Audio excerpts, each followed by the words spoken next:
Bahin 2.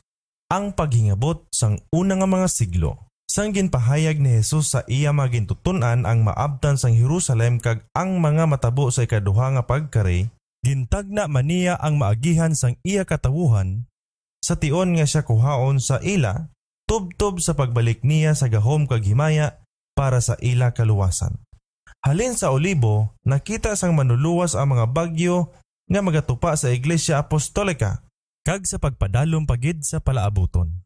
Ang iya mga mata nakakita sang mabangis, mausikon nga unos nga magahanos sa iya mga sumulunod sa palaabuton nga panahon sang kadulom kag paghingabot.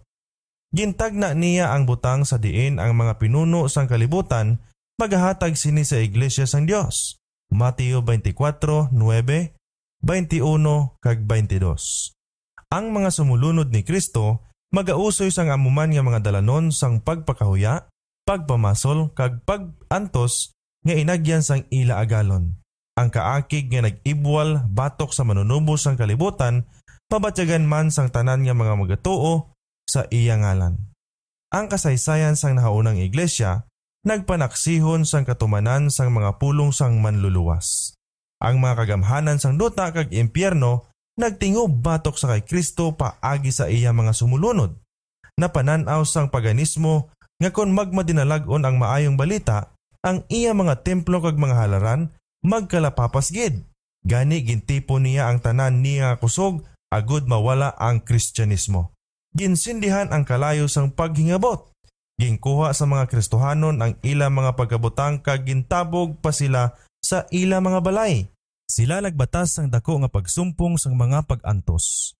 Hebreo 10:32. Sila nag-antos sang pag-uligyat kag paghampak kag bisan pa sang mga gapos kag pagkabilanggo. Hebreo 11:36. Madamo ang nagpat-in sang ila mga panaksihon sa ila kaugalingon nga dugo. Mga dungganon kag ulipon, manggaranon kag imol, maalam kag di maalam, palariho nga ginpamatay nga wala sing kaluoy. Ini nga mga paghingabot sumugod sa panahon ni Nero sadtong tion sang pagkamatay ni Pablo, nagpadayon sing may kabaskog kag kahina sa sulod sang masunod nga mga dinag-on. Ang mga Kristohanon ginpasibangdan nga taghimo sang makangilidlis nga mga krimen, kag ginsugid nga sila ang kabangdanan sang mga kalamidad, gutom, mga kalalat-an kag linog. Sang sila nangin pala sibangdan na, kag iliguon sang mga kaakig kag mga pagduha-duha, madamo ang handa sa pag-akusar, agud makaginansya, kag makaluib batok sa mga inosente. Ginpakamalaot sila bilang mga rebelde, batok sa panguluhan, bilang kaaway sang pagtuluhan, kag mga peste sang banwa. Madamo ang ginpakaon sa mga mapintas nga mga sapat, ukon ginsunog nga buhi sa mga ampitetro. Ang iban, ginpanlansang sa cross, ang iba naman ginkunupan sa mga labas nga panit sang sapat kag idisog sa tunga sang arena agod pang iton sa mga ido tubtob mapatay. Ining mga pagsilot nangin importante kag ginakakunyagan nga kalingawan sa panahon sang mga piyesta. Linibo ang masadya nga nagatililipon agod magkinadlaw kag magpamalakpak sa pagtanaw sa ila nga nagaantos kag nagapanaghoy sang ila nga kamatayon. Bisan diin sila manago ang mga sumulunod kay Kristo, ginalagas subong ang mga sapat nga alayamon. Napilitan sila sa pagpanago sa mga masubo kag tago nga mga lugar. Nawad-an, ginpapiutan, ginpintasan, nga sila indi takos ang kalibutan, nagadalang-dalang sa mga kamingawan kag kabukiran, kag sa mga lungib kag gikab sang duta. Versikulo 37 kag 38. Ang mga lulubngan nangin pala silungan para sa mga linibo. Sa idalom sa mga bakulod sa guwa sang Roma, malawig nga mga galereya ang ginkutkot sa duta kag mga bato, ang madulom kag pasikot-sikot nga lungib nagalaba sang minilyas sa guwa sang banwa. Sa sining mga palanaguan sa idalom sang duta, ang mga sumulunod ni Kristo nagalubong sang ila mga patay. Kag sa diriman sila nakakita sang puloy-an kung sila pasibangdan kag hingabuton. Kung ang taghatag sang kabuhi magpamukaw sa sadtong mga nagpakig-away sing maayo, madamo sing mga nagkalamatay para kay Kristo ang magabangon halin sining madulom nga mga lungib. Sa idalom sining mabangis nga panghingabot, Ining mga sumulunod ni Kristo nagpabilin nga wala gid mahiguan sang ila mga pagtuo. Bisan gindumilian sang katawhayan, natakpan sang silak sang adlaw nga naghimo sang ila mga puloy-an sa madalom apang maabyanon nga sa bakansang duta, wala gid sila magreklamo. Paagi sa mga pulong sang pagtuo, pag-antos kag paglaom, ginpaisog nila ang tagsa-tagsa sa pagbatas sang pag-isahanon kag kamingaw. Ang pagkawala sang tagsa kadutanon nga pagpakamaayo, hindi makapilit sa ila sa pagsikway sang ila pagtuo kay Kristo. Ang mga pagtilaw kag mga paghingabot, mga tikang lamang nga nagapahaylapit sa ila sa kapahuwayan kag padya. Kaangay sa mga ulipon sang Dios ang una, madamo ang ginsakit nga wala magbaton sang paghilway agod nga mabanhaw sila sa maayo pa nga kabuhi. Versikulo 35. Nagpahanomdom ini sa ila sa mga pulong sang ila agalon nga kon hingabuton sila bangod kay Kristo, magkalipay sila kay dako ang ila balos sa langit kaysa amuman ang mga manalagna ginhingabot sang una. Nagkalipay sila kay naisip sila nga nagakabagay mag-antos para sa kamatuoran, kag ang mga kalantahon sang kadalagan nagpaibabaw halin sa nagadabadaba nga kalayo. Sa pagtangla nga may pagtuo, nakita nila si Kristo kag ang mga manugtunda nga nagatamod halin sa mga pamakod sang langit, nga nagatanaw sa ila sing may dako nga kabalaka kag pagkilala sang ila kabakod. Isa katingog ang nabatian nila halin sa trono sang Dios, magpakatutom ka tubtob sa kamatayon, kag hatagan ko ikaw sang purong-purong sang kabuhi. Bugna 2:10. Nangin walay kapuslanan ang pagtinguha ni Satanas nga laglagon ang iglesia ni Kristo paagi sa pakusog. Ang dakong pagsampunganay sa diin ang mga gintutunan ni Kristo naghatag sang ila nga kabuhi, wala maguntat sa sining mga matutom nga mga tagdala nga napukan sa ila ginatindugan. Sa kalutusan, nangin nagmadinalagon sila. Ginpamatay ang mga manugpangabudlay sang Dios, apang nagapadayon ang iya buluhaton. Ang mayang balita nagpadayon sa paglapnag kag nagdamo pagid ang mga sumulunod sini, na nagilot sa mga lugar nga hindi na malabot sa mga agila sang Roma. Siling sang isa ka Kristohanon nga nagapakigsabtanay sa mga pangulo sa mga pagano nga nagapatuman sa mga paghingabot, mahimo nga patyon kami, sakiton kami, pakamalauton kami, ang inyo pagkawalay katarungan, pamatuod nga kami mga inosente. Ang inyo kapintas, walay kapuslanan sa inyo. Nangin isa lang ini kalabi pakabaskog, nga pangagda agod madala sila sa pagbuyok. Sa masunson nga inyo kami ginapapas, labi pagid kami nga nagadamo, kay ang dugo sang mga Kristohanon, binhi. Tertullian, Apology, paragraph 50.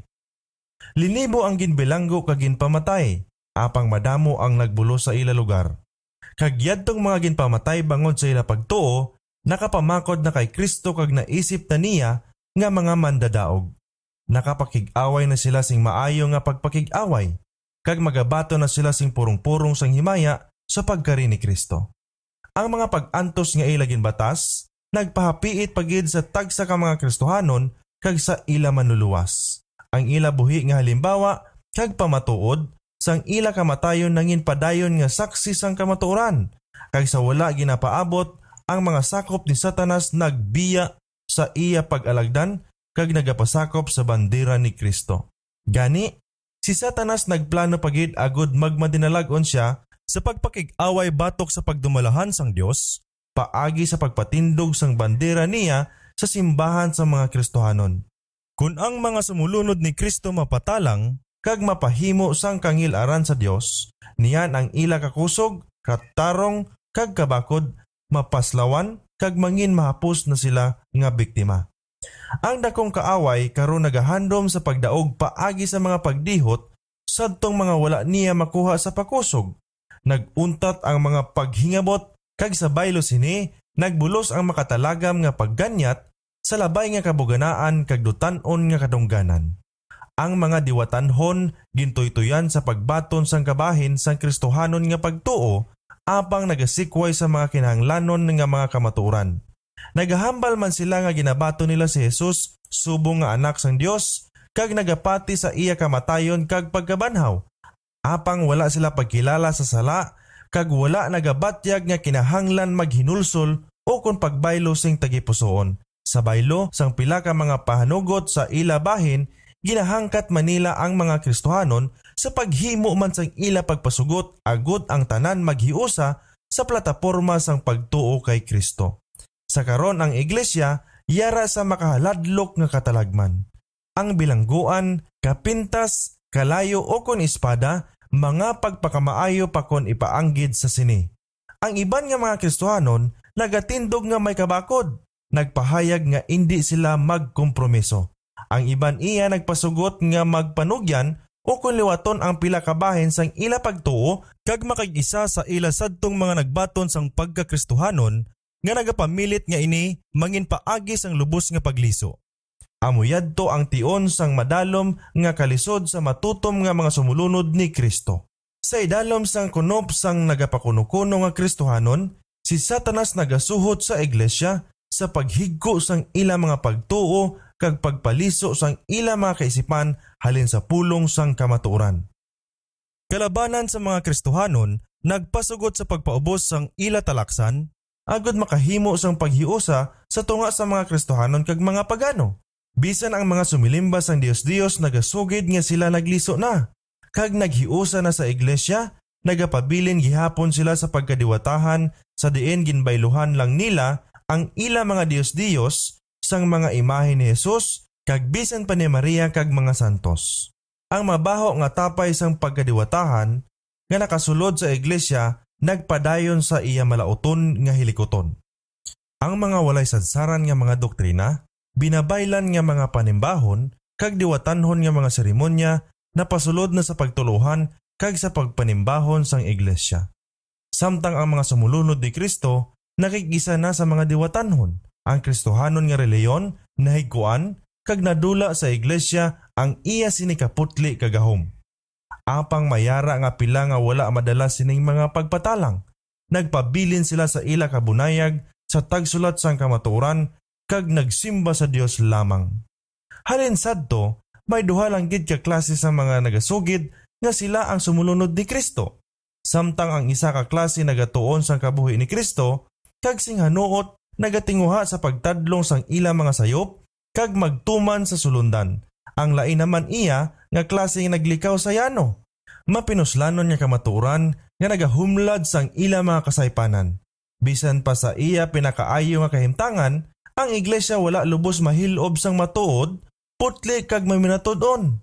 Ang aton manluluwas nagtudlo nga yadtong hungod nga nagapakasala hindi dapat batunon sa iglesia, apang siya ang nagapakig-upod sa mga tao nga salawayon ang mga kinaiya. Kaginhatagan inising kay gayunan nga makaambit sa iya mga pagpanudlo kag mga halimbawa, agud nga sila mahatagan sing kay gayunan nga makita ang ila mga kasaypanan kag matadlong ini. Isa sa mga napulog duha ka mga gintutunan niya, isa ang traidor. Si Judas ginbaton, hindi bangod sang iya mga sayop nga pagbinatasan, apang wala sing kahilabtanan sini. Ginpakig-angot siya sa mga gintutunan, agud nga paagi sa mga pagpanudlo kag halimbawa ni Kristo, mahimo niya matunan kung ano ang nagahilob sa Kristohanon nga kinaiya, kag matuytuyan siya nga makita ang iya mga kasaypanan sa paghinulsol kag sa bulig sang Dios nun nga bugay, mapaputli ang iya kalag sa pagtuman sang kamatuoran. Apang si Judas, wala maglakad sa minalwanon nga kasanag nga ginpasilak sa iya. Sa pagpatuyang sa sala, ginagda niya ang mga pagsulay ni Satanas. Nagpangibabaw sa iya malaot nga kinaiya. Gintugyan niya ang iya hunahuna sa pagdumala sa mga gahom sang kadudulman. Nagakaakig siya kung masaway sa iya mga sayop, kagani nakahimo siya sa makahalangawa nga sala sa pagtugyan sang iya agalon. Subong man ang tanan nga nagahupot sang kalaot sa idalom sang pagpakabalaan, nagakaakig sa mga nagaatublag sang ila paghidait paagi sa pagpakamalaot sang ila pagpakasala. Kung mahatagan sang maayong higayon, mahimo manila kaangay ni Judas ang pagtugyan sadtong para tani sa ila kaayuhan nga nagtingwa sa pagsabdong sa ila. Ang mga apostoles nakasugata sa mga iglesia sadtong nagapakadiyos nun apang nagahupot sa mga kalautan. Si Ananias kag si Safira nangin malimbungon nagpakuno-kuno nga makahimo sa makabilugan nga paghalad sa Dios.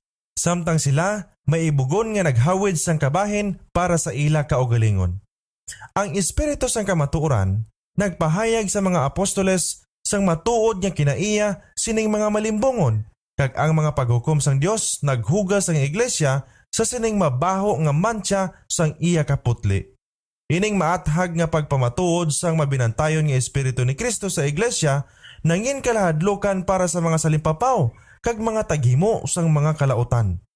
Hindi na sila makapabilin sa pagpakighiusa sa sadtong sa naandan kag ila mga panimuot, unay nga mga tinugyanan ni Kristo kag samtang ang pagtilaw kag mga paghingabot nagaabot sa mga sumulunod ni Kristo, yadtong mga handa sa pagsikway sang tanan bangod sa kamatuoran, naghandom nga mangin iya gintutunan. Busa, tubtob nga ang paghingabot nagapadayon, ang iglesia nagapabilin nga putli. Apang kon ini maguntat, may mga nagliliso nga magaduga nga indi subong ka maminatud-on kag matutom kag ang dalan bukas para kay Satanas sa pag-angkon sang pamakod. Apang wala sing paghiusa sa tunga sang prinsipe sang kasanag kag sang prinsipe sang kadulom, kag subong man sa tunga sang ilang mga sumulunod. Sa tion nga ang mga Kristohanon maghiusa sa mga katunga lamang, maliso halin sa paganismo, nagsulod sila sa dalanon nga amat-amat nagapalayo sa kamatuoran. Nagkasadya si Satanas nga nagamadinalagon siya sa pagpatalang sa madamo nga mga sumulunod ni Kristo.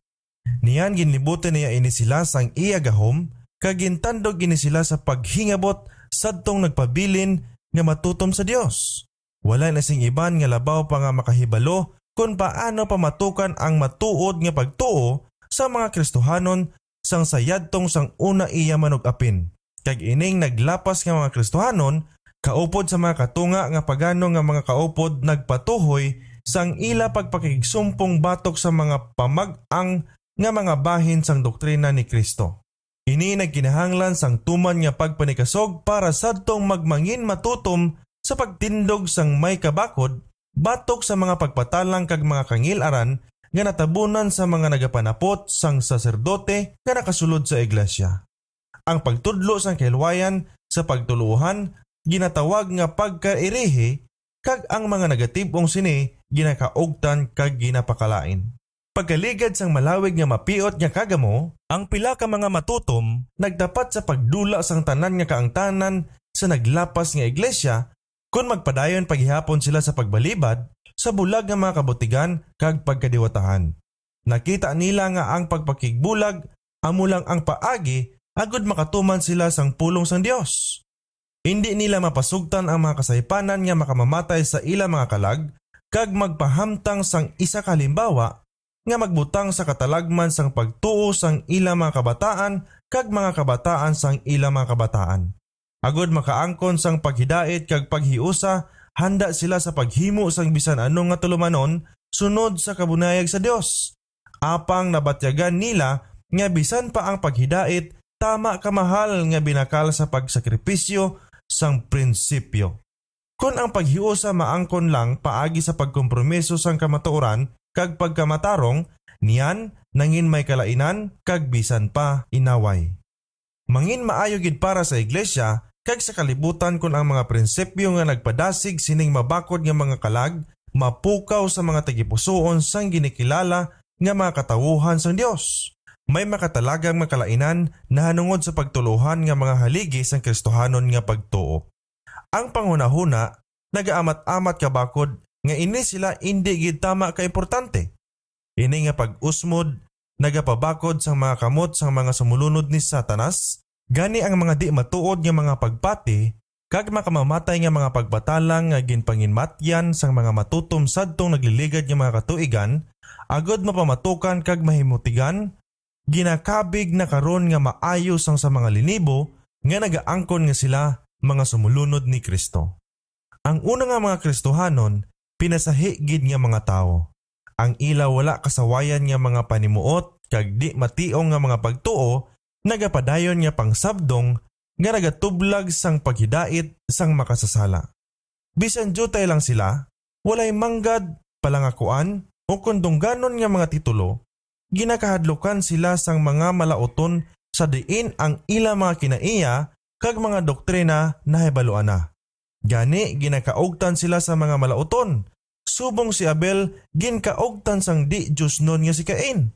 Sa amuman nga kabangdanan nga ginpatay ni Cain si Abel, nga ang mga naghandom sa pagwahig sang pagpugong sang balaan nga espiritu nagpatay sang katawuhan sang Dios. Sa amuman nga rason nga ang mga Hudyo nagsikway kag naglansang sa krus sang manluluwas bangod kay ang kaputli kag kabalaan sang iya kinaiya nagapadayon sang pagsabdong sang ila kadalok kag kahigko.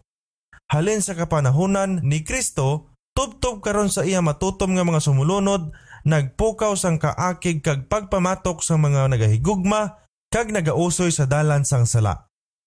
Paano niyan matawag ang maayong balita nga mensahe sang paghidait? Sang gintagna ni Isaias ang pagkatawo sang Mesiyas, ginahingadlan niya siya prinsipe sang paghidait. Sang ginpahayag sa mga manugtunda sa mga tagbantay sang mga karnero nga natawo na si Jesus, nagambahan sila sa ibabaw sang kapatagan sang Bethlehem. Himaya sa Dios sa kahitaasan, kag paghidait sa duta sa tunga sa mga tawo nga iyan nahamutan. Lucas 2:14. Daw may pagsupak sa tunga sa mapanagnaon nga pahayag kag mga pulong ni Kristo. Dili kamo magunahuna nga ako nagkari sa pagdala sing paghidait sa duta. Wala ako magkari sa pagdala sing paghidait, kundi sing espada. Mateo 10:34. Hapang kon matuod nga mahangpan, ang duha yara sa himpit nga pagkasanto. Ang maayong balita isa ka mensahe sang paghidait. Ang Kristyanismo isa ka sistema nga kon batonon kag tumanon magapalapnag sang paghidait, kahirop kag kalipay sa bilog nga kalibutan. Ang relihiyon ni Kristo magtingob sa isa ka hapiit nga pag-ululutod sang tanan nga nagabaton sang iya nga mga pagpanudlo. Ang misyon ni Jesus amo ang pagpasag-uli sa mga tawo sa Dios kag sa isa kag isa. Apang ang kalibutan sa kinadak-an sini yara sa idalom sang paggahom ni Satanas, ang pinakapait nga kaaway ni Kristo. Ang mayang balita nagatanyag sa ila sang isa ka pagsulundan, sang kabuhi nga lubos nga tuhay sang sa ila na andan kag mga handom, kag nagabangon sila sa pagpamatok sini. Ginakaakigan nila ang kaputli nga nagapakita kag nagapakamalaot sang ila makasalanan, kag ila ginahingabot kag ginalaglag ang magapilit sa ila sang matarong kag balaan nga mga katuyuan. Sa sini nga kaisipan, bangod nga ang dalayawon nga makamaturan nga dala sini, nagahatag kaakig kag kasuayon nga ang maayong balita ginatawag nga espada. Ang makatalanhaga nga panigana nga nagatugot sa mga matarong nga mag-antos sa mga paghingabot sa kamot sang mga malauton, nangindako nga palaligban sa madamo nga mga mahuyang sa pagtuo. Ang iban nakahanda sa pagsikway sang ila pagsalig sa Dios, bangod kay ginapabayan niya ang malauton nga mga tao sa pag-uswag, samtang ang mga maayo kag putli nasakitan kag nagaantos bangod sa ila mapintas nga gahom. Paano ginpamangkot nga ang isa nga matarong kag maluluyon nga walay katubtuban ang kagamhanan makapabaya sang pagkawalay hustisya kag mga pagpanglupig? Ini ang isa ka pamangkot nga wala kita sing mahimo. Ang Dios naghatag sa aton sing takos nga pamatuod sang iya gugma, kag hindi kita dapat magduha-duha sa iya nga kaayo tungod wala kita nakahibalo sang paggiho sang iya panigana. Siling sang manuluwas sa iya mga gintutunan, sa ginapananaw niya ang mga pagpangduha-duha nga magapabugat sa ilang mga kalag sa tion sa mga pagtilaw kag kadulom. Dumduma ang pulong nga ginsiling ko sa inyo. Ang ulipon hindi dako pa sang sa iya agalon. Kung ginhingabot nila ako, hingaboton man nila kamo. Juan 15:20. Si Jesus nag-antos sa aton, labi pa sang sa maantos sang sinuman sa iya mga sumulunod, bangod sang kapintas sang mga malauton. Yadtong mga tinawag agod magbata sang mga pagsakit kag pagpakamarter, nagausoy lang sang mga tikang sang pinalangga nga anak sang Dios. Ang Ginoo wala nagapalantang nanungod sa iya saad. 2 Pedro 3:9. Wala siya nagakalipat o ko nagapatumbaya sa iya mga anak, apang ginapasugtan niya ang malauton sa pagpahayag sang ila matuod nga kinaiya, agod wala sing sinuman nga magahandom sa paghimo sa iya kabubuton nga malimbungan na hanungod sa ila. Sa liwat, Ang mga matarong ginabutang sa pugon sang kasakit, agud sila mapaputli, agud ang ila halimbawa makapapati sa iban kung ano kamatuod ang ila pagtuo kag pagka-Diyos nun. Kag ang ila tadlo nga panglakatan, magtagodili sa mga di-Diyos nun kag mga walay pagtuo. Ang Diyos nagatugot nga mag-uswag ang mga malauton kag ipautwas ang kaakig nila sa iya, agud nga kun mapuno na ang talaksan sang ila kalapasan, ang tanan makakita sang iya pagkamatarong kag pagkaluoy, sa tion sang ila lubos nga kalaglagan. Madali na ang adlaw sang iya pagpanimalos. Kung ang tanan nga naglapas ang iya kasuguan, kag naglupig sang iya mga katawuhan, makasugata sang matarong nga pagbayad sang ila mga ginhimo, sa tion nga ang tagsa kabuhat sang kapintas o kung walay katarungan batok sa mga matutom sang Dios, pagasilutan, subong sang ginhimo, ini kay Kristo. May isa pa kalabi nga importante nga pamangkot nga dapat magtawag sang pagtamod sa mga iglesia karon. Si Apostol Pablo naghambal nga ang tanan nga buot magkabuhi sing Dios nun kay Kristo Jesus magaantos sing paghingabot. Ikaduhang Timoteo 3:12. Nga aamo sini, niyan nga ang pagpangingabot daw sa nagakatulog man lang. Ang isa kasabat diri amo nga ang iglesia nagbato na sang talaksan sang kalibutan, gani wala sing mapukaw sang pagpamatok. Ang relihiyon nga yari sa aton karon nga panahon, wala sing kaputli kag kabalaan nga tanda sang Kristohanon nga pagtuo sang sa panahon ni Kristo kag sang mga gintuton-an. Bangod gid lang sang pagsugot sa sala, bangod ang dako nga mga kamatuoran sang pulong sang Dios ginabaliwala, bangod jutay na gid lang ang nabilin nga pagka-Diosnon sa iglesia nga ang Kristyanismo daw nagalutaw sa kalibutan. Kung mayara nga pagbuhi isang pagtuo kagahom sang unang nga iglesia, ang espiritu sang paghingabot mapukaw, kag ang mga kalayo sang paghingabot masindihan naman luwat.